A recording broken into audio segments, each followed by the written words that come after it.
जय हिंद दोस्तों, स्वागत है आप सभी का एक बार फिर से हमारे YouTube चैनल दी कॉपी पेन में। तो हम लोग डीएलएड सेकेंड सेमेस्टर वर्तमान भारतीय समाज और प्रारंभिक शिक्षा, जो हमारा एजुकेशन का फर्स्ट पेपर है, उसकी बात कर रहे हैं। और ये 50 नंबर का पेपर में पूछा जाता है।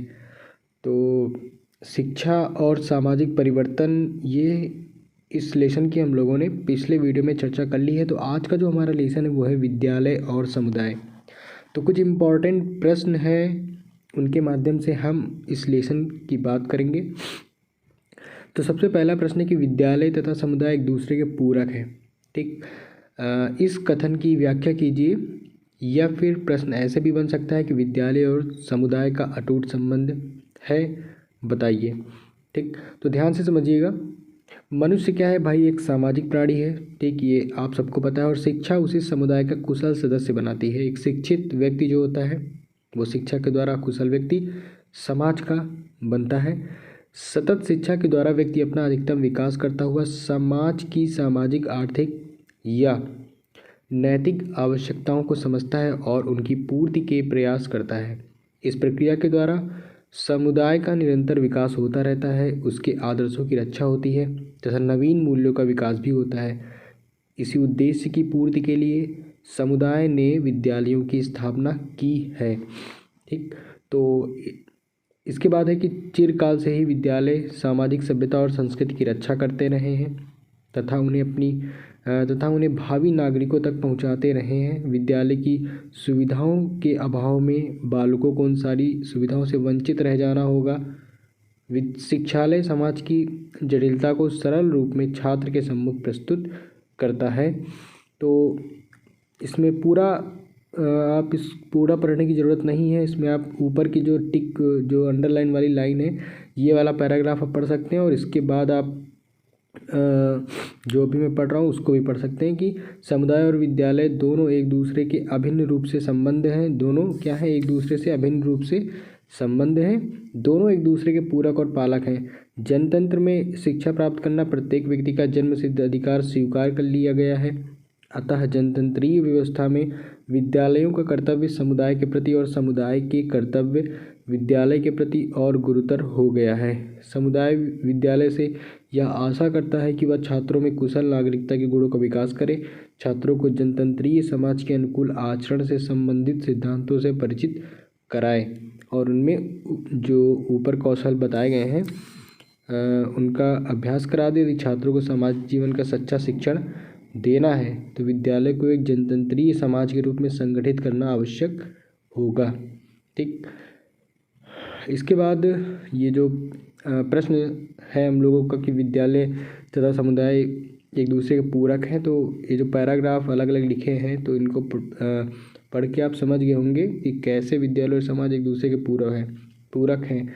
इसके पूरक होने का मतलब ये होता है ना कि दोनों एक दूसरे पर डिपेंड हैं। जैसे एक सिक्का है, उसमें हेड और टेल होते हैं। ठीक, तो उसी प्रकार मान लीजिए एक सिक्का है तो एक तरफ विद्यालय है तो दूसरी तरफ समुदाय, मतलब दोनों क्या है? एक दूसरे के पूरक हैं। नेक्स्ट हमारा जो प्रश्न है वो है विद्यालय जो है वो समाज का लघु रूप है। ठीक, तो कैसे भाई विद्यालय समाज का लघु रूप है? पैराग्राफ के माध्यम से पढ़ेंगे और समझेंगे। वास्तव में यदि देखा जाए तो विद्यालय क्या है? एक लघु रूप ही है। ठीक, विद्यालय वह परिवेश प्रदान करता है जिसमें विभिन्न वर्गों, जातियों और संप्रदाय के व्यक्ति एक दूसरे के साथ रहते हैं। आप विद्यालय में देखते होंगे कि कई प्रकार के वर्ग के बच्चे आते हैं, कई जातियों के बच्चे आते हैं, कई संप्रदाय और अलग अलग बच्चे आते हैं और एक साथ रहते हैं। और अगर इसी को आप बड़े अर्थ में लेते हैं तो समाज में भी आप देखते हैं कई वर्ग, जातियों में लोग रहते हैं, संप्रदाय में लोग रहते हैं। ठीक, तो कह नहीं सकते कि समाज का भाई लघु रूप क्या है? विद्यालय है। तो इस माध्यम से इस प्रश्न का उत्तर आप अपने हिसाब से भी दे सकते हैं। ज़रूरी नहीं कि आप रट के ही दें या फिर सेम टू सेम यही छाप दें। तो आपको बस इसका मतलब समझना है कि विद्यालय समाज का लघु रूप कैसे है। पढ़ते हैं आगे। उनके साथ अंतःक्रिया करते हैं व उन्हें समझने का प्रयास करते हैं। यदि विद्यालय परिवेश बालक को सकारात्मक दिशा में कार्य करने के लिए उन्मुख करता है तो निसंदेह ही समाज का परिवेश भी सकारात्मक गतिविधियों को प्रेरित करेगा। इसी कारण विद्वान लोग यह मानते हैं कि विद्यालय समाज का प्रतिबिंब होता है। कुछ लोगों का तो यहाँ तक कहना है कि यदि आप किसी देश की स्थिति तथा प्रगति के बारे में जानना चाहते हैं तो वहाँ की फैक्ट्रियों, इमारतों, कल कारखानों को मत देखिए, वरन आप वहाँ के विद्यालयों को देखिए और निर्णय कीजिए कि वो कल क्या थे और आज क्या हैं। ठीक, तो यही सब बातें हैं विद्यालय समाज के अलग रूप में। जॉन डीवी ने विद्यालय को एक सामाजिक संस्था के रूप में स्वीकार करते हुए यह कहा है कि जिस प्रकार शरीर को कायम रखने हेतु भोजन की आवश्यकता होती है, उसी प्रकार समाज के अस्तित्व को बनाए रखने के लिए शिक्षा की आवश्यकता होती है। ऐसे ही ड्यूई का कथन है कि विद्यालय एक सामाजिक संस्था है, शिक्षा एक सामाजिक प्रक्रिया है और इस नाते विद्यालय सामान्यतः सामुदायिक जीवन का यह स्वरूप है जिसमें वे समस्त साधन केंद्रित होते हैं जो बालक को प्रजाति की पैतृक संपत्ति में अपना भाग प्राप्त करने तथा उसे अपनी शक्तियों को सामाजिक हितों के लिए उपयोग में लाने हेतु तैयार करते हैं। ठीक, तो ये इसका उत्तर है। तो इसमें आपको दो ही चीज़ें देखने को मिली, एक तो जो विद्यालय है वो समाज का अलग रूप है और साथ ही जो विद्यालय और समाज के एक दूसरे के पूरक है। इसके बाद हम लोग अति लघु उत्तरीय कुछ प्रश्न हैं, ज़्यादा नहीं है, 3 ठो हैं, उनकी चर्चा करते हैं। तो पहला प्रश्न है कि विद्यालय और समुदाय का संबंध अटूट कैसे है। ठीक, तो अगर आपने वो पूरक वाला उत्तर सही से पढ़ा है तो इसका जो उत्तर है वो आप आसानी से लिख सकते हैं, कोई बहुत बड़ी समस्या नहीं आने वाली। उत्तर इसका देखते हैं कि मनुष्य क्या है भाई, एक सामाजिक प्राणी है, शिक्षा उसे समुदाय का कुशल सदस्य बनाती है। देखिए लाइन से पता चल गया ना कि एकदम सेम टू सेम वही है, तो इसको तो पढ़ने की अब ज़रूरत है नहीं क्योंकि आप पीछे पढ़ ही चुके हैं इसका उत्तर कितना होना चाहिए।